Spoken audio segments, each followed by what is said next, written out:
Por décadas, um país africano inteiro foi colocado a serviço pessoal de um único rei europeu, num dos regimes colonialistas mais cruéis da história. Agora, o legado desse rei está sendo revisto dentro de casa, em meio a protestos, investigações e retratações históricas. Eu sou Julia Brown, da BBC News Brasil, e neste vídeo vou falar sobre a colonização belga no território que é hoje a República Democrática do Congo. Uma história bárbara e que despertou a reação até mesmo das outras potências colonialistas da época. Voltemos no tempo para 1885, na Conferência de Berlim, quando os países da Europa se reuniram para fazer o que ficou conhecido como a Partilha da África, ou seja, dividir o continente africano em pedaços que seriam oficial e politicamente controlados pelas potências europeias daquele período. Nessa conferência, o rei Leopoldo II, da Bélgica, pleiteou levar uma missão civilizatória e filantrópica para a região da Bacia do Rio do Congo, no centro do continente africano. O pedido deu certo. O rei passou a ser o detentor pessoal de 2 milhões de quilômetros quadrados no coração da África, uma área maior que o estado brasileiro do Amazonas. Leopoldo II batizou a região de Estados Livres do Congo e transformou o lugar em sua colônia pessoal. A missão no Congo era chamada de humanitária, mas o objetivo real era a exploração de matérias-primas valiosas, como borracha, marfim e minérios, que eram levados à Europa. Essas riquezas passaram a ser extraídas com o trabalho forçado de milhões de congoleses, que eram tratados com violência e torturados e mutilados, caso seu trabalho não trouxesse os resultados desejados. Fotos de arquivo da época dão a dimensão dessa brutalidade, mostrando congoleses sem mãos ou pés depois de terem sido punidos. Uma das fotos mais marcantes mostra um homem observando os pequenos braços e pés que haviam sido amputados de sua filha de 5 anos. A menina foi morta em retaliação ao fato de que a aldeia onde ela morava não tinha produzido borracha o suficiente. Os administradores coloniais também sequestravam crianças órfãs de comunidades congolesas e as levavam a colônias infantis para trabalharem ou serem treinadas como soldados. Mais da metade delas morria nesses lugares. Os cálculos atuais sugerem que assassinatos, fome, doenças e maus-tratos levaram à morte de cerca de 10 milhões de pessoas na Bacia do Congo, mas não existe um consenso sobre isso entre historiadores. Leopoldo II nunca pôs os pés na sua colônia pessoal africana, mas os lucros da venda das matérias-primas enriqueceram ele pessoalmente e fluíram pela economia da Bélgica.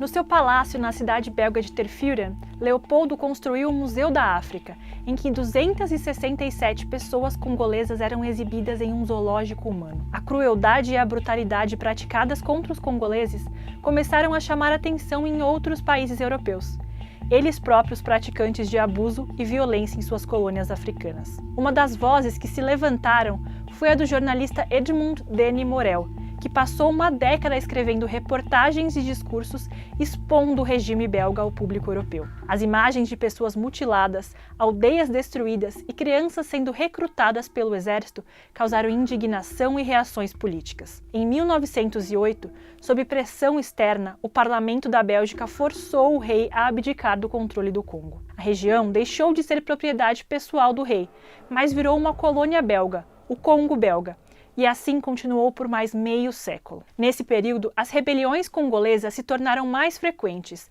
e os choques com as tropas belgas se tornaram mais violentos. Até que, em 1960, a Bélgica capitulou e aceitou a independência do Congo. Em plena Guerra Fria, o novo país virou palco de uma entre as muitas disputas de influência entre americanos e soviéticos, mas também de brigas internas entre grupos políticos rivais. Depois de 30 anos de ditadura militar em que o país foi batizado de Zaire, nasceu em 1997 a República Democrática do Congo, com um regime frágil e uma sucessão de assassinatos políticos, golpes e disputas de poder entre milícias. Uma guerra civil iniciada no final dos anos 1990 nunca cessou plenamente, deixando mais de 6 milhões de mortos, vítimas de confrontos diretos ou de doenças e desnutrição. A República Democrática do Congo é até hoje um dos países mais pobres e conflagrados de todo o mundo.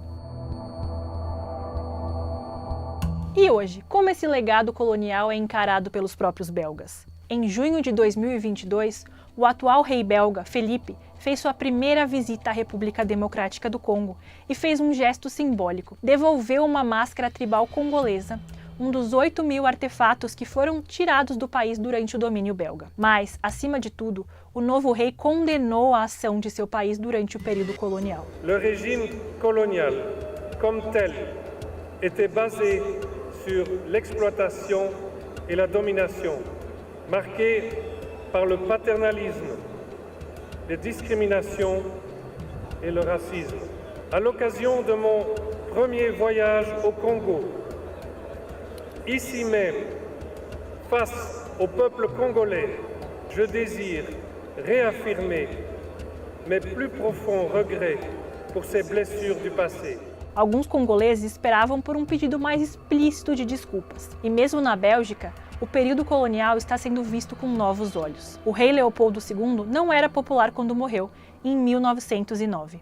Mas, como explicam as repórteres da BBC, Georgina Hannard e Eve Webster, naquela época a Primeira Guerra Mundial se aproximava e existia entre os belgas o medo de que seu país pudesse ser varrido do mapa. Nesse espírito, o sobrinho e sucessor de Leopoldo, o rei Alberto I, ergueu estátuas do tio para reforçar a memória coletiva do que seriam os tempos de glória e modernização para um país de pequenas proporções geográficas. E foi assim que o período de Leopoldo II seria retratado nas décadas seguintes. Essa imagem persistiu em uma parcela da população. Em 2010, o ex-chanceler belga Louis Michel chamou Leopoldo de um herói com ambições para um país pequeno como a Bélgica. Mas muitos também passaram a questionar esse passado e criticar a exaltação a um período sanguinário da história.